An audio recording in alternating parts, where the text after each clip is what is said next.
Bom, fechando a parte de ligações, né, ainda na aula de segunda-feira, semana 15, ah, a gente fala um pouquinho de ligação metálica. Já avisando de antemão, tá, pessoal, que a ligação metálica, os conceitos que a gente vai trabalhar em ligação metálica, ou melhor, o conceito, né, de ligação metálica, ele é muito útil para a gente na parte de eletricidade lá na física. A gente vai, quando for estudar eletrostática, corrente elétrica, a gente vai voltar a falar da ligação metálica, também um pouquinho na parte de pilha, a gente vai falar um pouquinho de ligação metálica na parte de pilha, tá? Mas também não aparece exercício isoladamente de ligação metálica. Você vai precisar desses conceitos para uma outra questão ali, uma outra alternativa, tá bom? Então é um assunto que não precisa perder muito tempo. Vocês vão perceber, inclusive, nos exercícios de sala, que nem tem exercício de ligação metálica. Tem um ou outro na parte de exercícios de casa, mas é um assunto que a gente não perde muito tempo não, tá bom? Bom, vamos lá então. O que tem de importante para você saber de ligação metálica? A gente precisa lembrar que as ligações, elas são resultados de uma característica que os átomos apresentam, né? Então, quando a gente começou a estudar ligação iônica, a gente tinha lá um átomo que doava elétrons e um átomo que recebia elétrons, certo? Então, a ligação iônica era caracterizada por uma transferência de elétrons. Muito bem. Na ligação covalente, a gente tinha dois átomos com alta eletronegatividade. Eram dois ametais, né? Ou que a gente costuma dizer de maneira mais resumida assim, os dois querem receber elétrons para se estabilizar. Então, qual era o mecanismo que a natureza encontrou ali? Compartilhamento. A ligação metálica ela é bem particular. Por quê? Porque ela é formada por átomos de metal. Então, vamos lá. O que eu preciso lembrar de átomos de metal? Átomos de metais.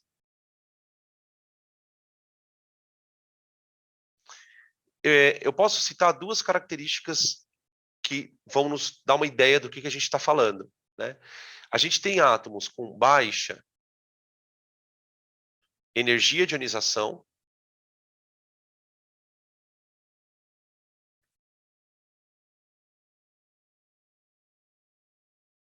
Peraí, de ionização. Ou seja, são átomos que precisam de pouca energia para perder elétron, né? Átomos que têm pouco, que necessitam de baixa energia para perder elétrons. Então, eles perdem elétrons com uma certa facilidade. E tem baixa afinidade eletrônica.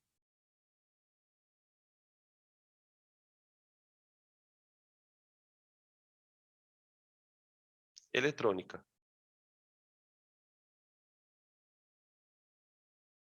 né?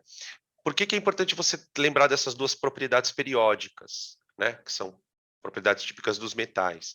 Porque isso faz com que a gente diga que os metais são doadores de elétrons.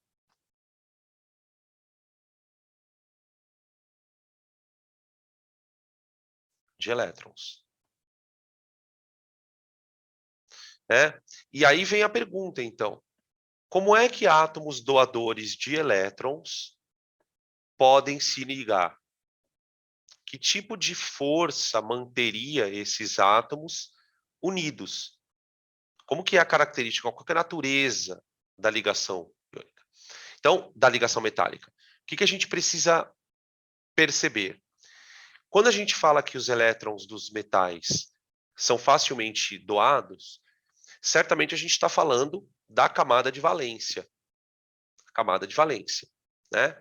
E os metais, eles têm, por uma característica própria, ter uma camada de valência com poucos elétrons.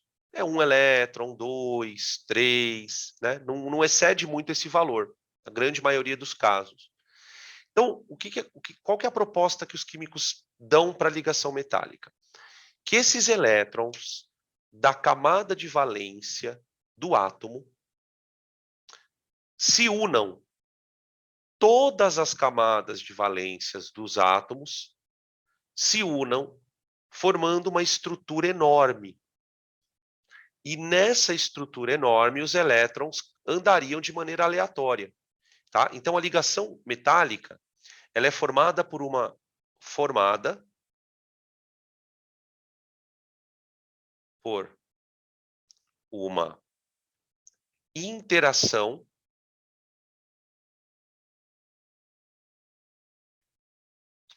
das camadas de valência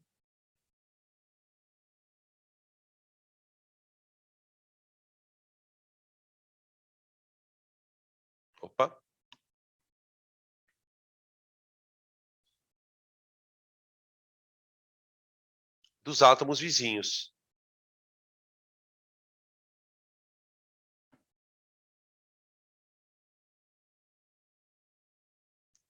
Formando uma... O termo que se usa, né, para falar dessa junção é o termo banda de valência.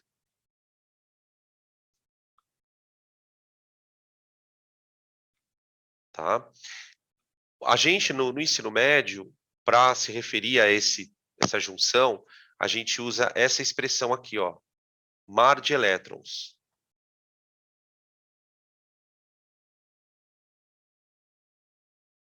Por quê? Porque esses elétrons, eles são fracamente atraídos no núcleo, tá? Os elétrons da banda de valência, eles são fracamente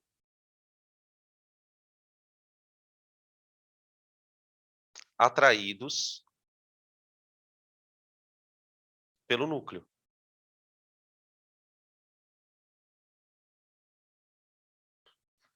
Então, eles ficam meio que se deslocando entre os núcleos, tá? Essa imagem que vocês estão vendo à esquerda, ela representaria, obviamente, não em escala, tá? O que a gente está tentando dizer. Então, cada bolotinha positiva que você está vendo aqui no desenho seria o núcleo de um átomo de metal, tá bom? Esse elétronzinho aqui seria o elétron da camada de valência dele, tá? Aí aqui você tem um outro elétron de um outro átomo e assim por diante, tá? Esses elétrons, na teoria da ligação metálica, eles ficariam andando de maneira aleatória, tá? Vamos falar sobre isso aqui, ó. Na ausência de campo elétrico, na ausência de campo elétrico,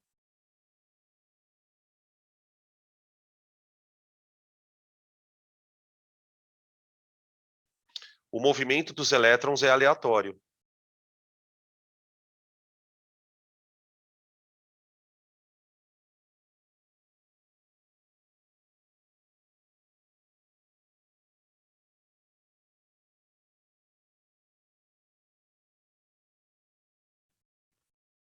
Tá? O movimento dos elétrons é aleatório. Como esses elétrons têm uma mobilidade bem grande, né? Uma vez que você submete o metal a um campo elétrico, você coloca o metal dentro de um campo elétrico, esses elétrons começam a se movimentar. E esse movimento de elétrons é o que a gente vai chamar de corrente elétrica, né? Que a gente vai estudar tanto lá na física, na parte de eletricidade, tá bom? Então, a principal característica de uma ligação metálica é, é esse movimento de elétrons. Aí você fala assim, mas Dan, como é que esses átomos ficam juntos? Né? O que mantém esses átomos unidos? É justamente a camada de valência.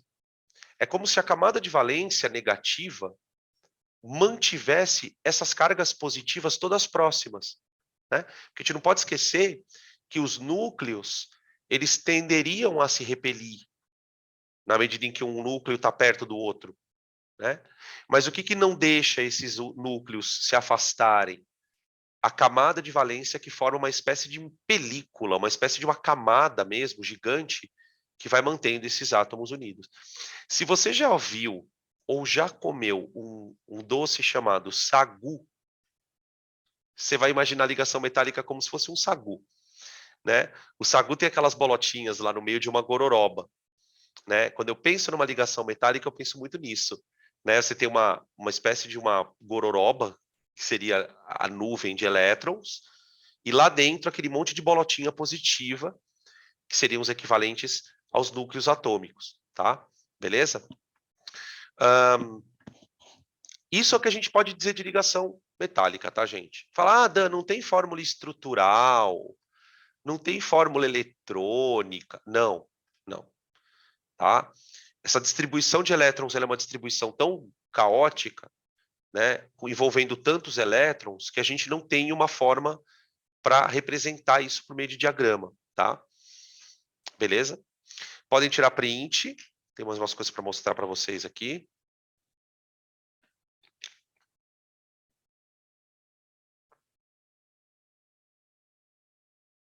Ó.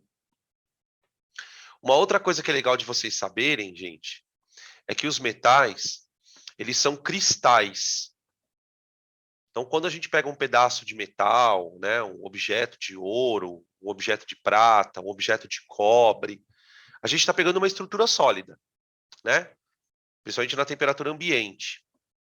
Quando o metal está no estado sólido, né, com exceção do mercúrio, todos os outros metais são sólidos aqui na Terra, ele está na forma tridimensional de um cristal. Então aqui você tem uma imagenzinha mais de 2 dimensões, né, representando, então aqui seriam os átomos de prata, os elétrons circulando entre os átomos, né?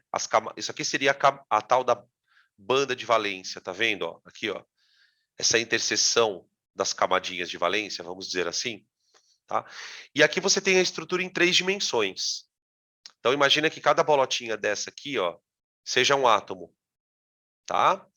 E os elétrons, eles ficam circulando dentro dessa rede, tá? Eles podem circular tanto no eixo Y, no eixo Z, como no eixo X. Tá? Eles circulam nas 3 dimensões.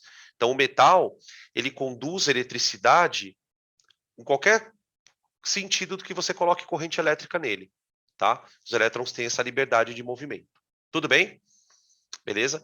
Como é que a gente representa a fórmula de um metal? Isso é importante. Representação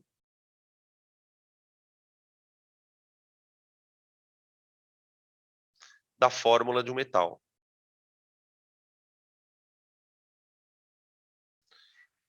Muitas pessoas, quando olham para a fórmula de um metal, podem cometer um equívoco.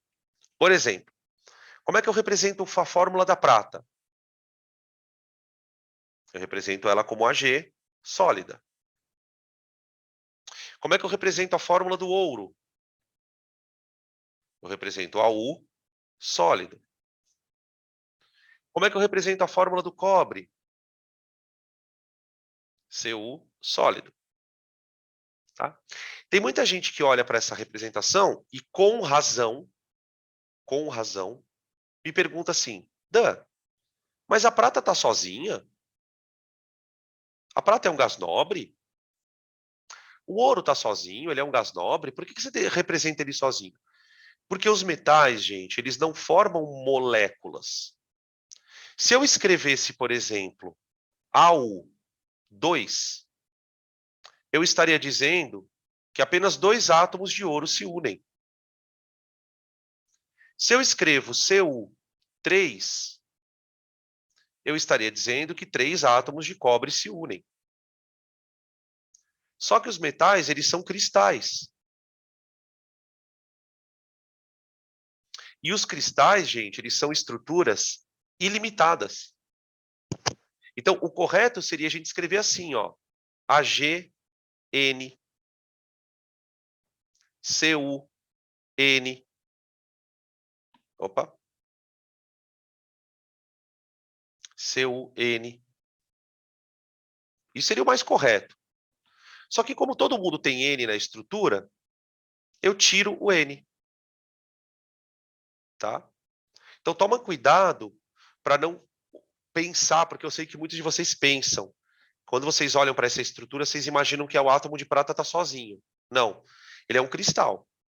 São vários átomos de prata formando uma rede cristalina. Tá? Existem formas diferentes de cristal metálico, tem toda uma parte da química, tá, gente, que estuda só esse tipo de coisa. Tá? É uma questão da gente acostumar o nosso cérebro, de olhar para isso e não comparar com um gás nobre. É diferente quando eu escrevo hélio gasoso. Quando eu penso no hélio gasoso, eu penso em vários átomos de hélio separados, formando ali uma estrutura independente. Cada átomo é uma coisa sozinho, tá? No caso dos metais, não, porque eles formam cristais. Tudo bem? Beleza? E aí, para encerrar, aqui um outro modelinho, ó, que eu acho bem legal também, de ligação metálica, ó. Peguei da internet essa foto. Eu acho que essa é a mais bonitinha de todas, ó. Aqui seriam os elétrons de valência, ó. Tá vendo? Os elétronzinhos que se movimentam. Cada elétronzinho andando para um lado. Cada elétronzinho andando para um lado. E isso quando o metal não está conduzindo energia elétrica. Quando o metal estiver conduzindo energia, todos os elétrons estarão andando para o mesmo lado. A gente vai discutir isso na parte de eletricidade, tá bom? Beleza? Perguntas, gente. Ligação metálica é isso. Acabou. Isso é ligação metálica. Tá? Tem aqui uma tabela. Pode falar. Tô te lendo aqui.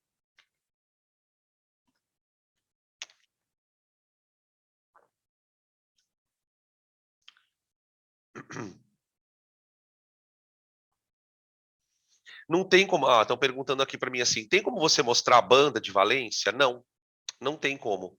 Não existe uma representação para isso. Você vai ter que imaginar o que é a banda de valência. A banda de valência é a junção de todas as camadas de valência. Tá vendo aqui, ó? Tá vendo? Aqui se você pegar um átomo de alumínio aqui, ó, ele tem aqui uma camada, ó. Tá vendo? Primeira camada. Aqui tem a segunda camada, tá bom? E aí não aparece a terceira camada. A terceira camada, que estaria aqui, ó, pro alumínio, estaria a camada de valência dele, seria juntando com as outras aqui, ó. Outra aqui, tá? Por isso que ligação metálica é meio abstrato mesmo, porque não tem como representar. Eles representam desse jeito aqui, ó. Tá vendo esses elétronzinhos meio solto aqui, ó? Seria isso, a ligação metálica. Tá bom? Beleza? Fechamos então, crianças. Aqui, ó, uma listinha com algumas propriedades de metais, tá bom? Sólidos na temperatura ambiente, exceto mercúrio. Bons condutores elétricos e térmicos, então, quer dizer, bom condutor de eletricidade e bom condutor de calor, né? Lembra que na aula de termologia a gente ressaltou o baixo calor específico de alguns metais. Os metais com uma pequena quantidade de calor, eles acabam aquecendo bastante, na sua grande maioria, né? Alto ponto de fusão e ebulição. Você tem metal, por exemplo, com ponto de fusão 800, 900, 1000 graus Celsius. São cristais, né? E são maleáveis e dúcteis, né? Maleáveis faz com que você consiga transformá-los em lâminas. Então, eu consigo transformar um metal em lâmina, né? E dúcteis, consigo transformá-los em fios. Né? Essas duas propriedades, elas são bastante úteis para a indústria. Né? Lembrar que metal é usado na construção civil, na indústria automobilística, então eu não preciso nem ressaltar a importância disso, tá bom? Beleza? Mas acho que assim, o que fica mesmo, né, de informação relevante desse assunto é a formação da ligação metálica com essa junção das camadas de valência, né, formando a tal da banda de valência, e a consequência disso, que é o fato desses elétrons ficarem soltos na estrutura do cristal. É diferente de uma ligação iônica, né? Porque a ligação iônica, ela forma cristal. Ela forma cristal também. Só que no cristal iônico, você tem um monte de íon preso, grudado, um no outro. No metal, não. Você tem um cristal, porque são vários átomos, só que entre esses átomos, os elétrons ficam se movimentando como se fosse uma geleia, digamos assim. Tá bom? Beleza? Perguntas, gente? Aqui, ó, só para encerrar, só para a gente deixar registrado, até para aula gravada mesmo, um finalzinho aqui, ó, de resumo de ligação. Ligação iônica, tá? Na ligação iônica você tem Aqui, ó. 2 átomos, né? Um átomo de metal, um átomo de não metal, tá? O metal fica positivo, porque dou elétron. O não metal fica negativo. E aí ocorre a atração. Então, primeiro acontece a transferência. A transferência gera o cátion e o ânion, certo? O fato dos dois terem cargas de sinais opostos faz com que eles se atraiam e aí estabelece a ligação, tá? Aqui, ó. Aqui é o exemplo do NaCl. Se vocês quiserem tirar print dessa telinha, tá? Aqui uma outra telinha da ligação covalente. Deixa eu colocar aqui. Ó. Ligação covalente e ligação dativa. Tá? Parte da premissa de que os elétrons são compartilhados. Eles podem ser compartilhados um elétron de cada átomo, como está acontecendo aqui no hidrogênio, ó. Tá? Ou pode acontecer na forma de ligação dativa, como está acontecendo aqui, ó. Ó. O íon H+, vai utilizar um par de elétrons do nitrogênio que já está estabilizado. Estão percebendo isso? Ó, ele vai encostar aqui e vai usar esse par de elétron aqui. Ó. Tá? Aí tem todo um desdobramento da ligação covalente, polaridade, geometria, o inferno, né? Tá? E aí, para encerrar a ligação metálica que a gente já viu aqui. Tá aí. Certo, crianças? Encerramos a parte de ligações químicas. Tá? Na próxima aula é a última aula do assunto. A gente faz exercícios de sala. São poucos exercícios, a gente consegue fazer em uma aula só. Tá? E aí, encerrando essa parte, a gente começa a interação molecular. Certo? Beleza. Podemos ir?